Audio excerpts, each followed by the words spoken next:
રાજકોટ ભૂતપૂર્વ શિક્ષિકા કમ પ્રેમિકા સાથે આચરવામાં આવેલ દુષ્કર્મનો મામલો.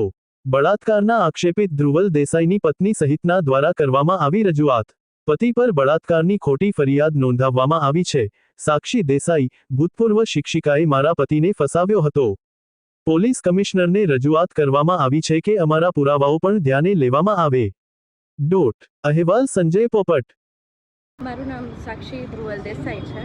હું ધ્રુવલ પંકજભાઈ દેસાઈની ઘરવાળી છું. મારે તમારા આપ સૌ મીડિયાવાળાને એ જ કહેવું છે કે અર્ચના જોશી નામના શિક્ષિકાએ જે હમણાં ફરિયાદ નોંધાયેલી મારા ઘરવાળાના ખિલાફમાં એ ખોટી નોંધાયેલી હતી, જેના પુરાવા બધા જ અમારી પાસે છે. પણ એ કોર્ટમાં સાબિત થાય એની પહેલાં જ એમને સોશિયલ મીડિયામાં ને એમાં વાયરલ કરી દીધેલું. એના કારણે મારા ઘરવાળા 2 દિવસથી લાપતા હતા. અત્યારે બપોરના જ અમને કોલ આવેલો વારાણસી હોસ્પિટલથી કે એમને સુસાઇડ કરેલું, દવા પીધેલી છે અને એમની કન્ડિશન બહુ સિરિયસ છે ત્યાં, એટલે એમની ટ્રીટમેન્ટ અત્યારે ચાલે છે. આ ખોટી ફરિયાદના લીધે મારા ઘરવાળાએ આ પગલું ભરેલું અને વિડીયો બી મોકલેલો છે સુસાઇડ કરતી વખતે. જેમાં કોના દ્વારા ખોટી ફરિયાદ કરવામાં? અર્ચના જોશી, જે હનુમાન મઢી પાસે રહે છે, જે અમારા મેરિડ હતા, ડિવોર્સી છે ને 17 વર્ષનો છોકરો છે, જેની કસ્ટડી બી એમના હસબન્ડ પાસે ગઈ છે.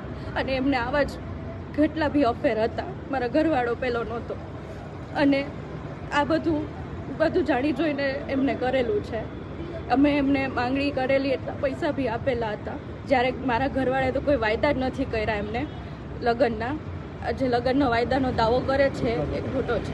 મારી માંગણી એટલી જ છે કે મારા ઘરવાળાને આજે કાંઈ થયું તો એની જવાબદાર અર્ચના જોશી રહેશે.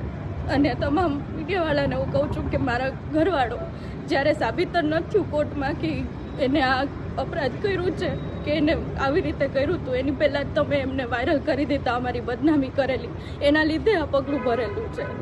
એટલે મારી પોલીસ કમિશનરને બધાને એ જ અરજી છે કે અમારી અરજી બી સાંભળો, કે અમારા જે પુરાવા છે એ મોકો આપો અમને, તમને પેશ કરવાનો, જેમાં આ બધા પ્રૂફ છે અમારી પાસે કે મારા ઘરવાળે કાંઈ નથી કરેલું. જે રિલેશન હતા એ જેન્યુઅનલી જ હતા બે વચ્ચે.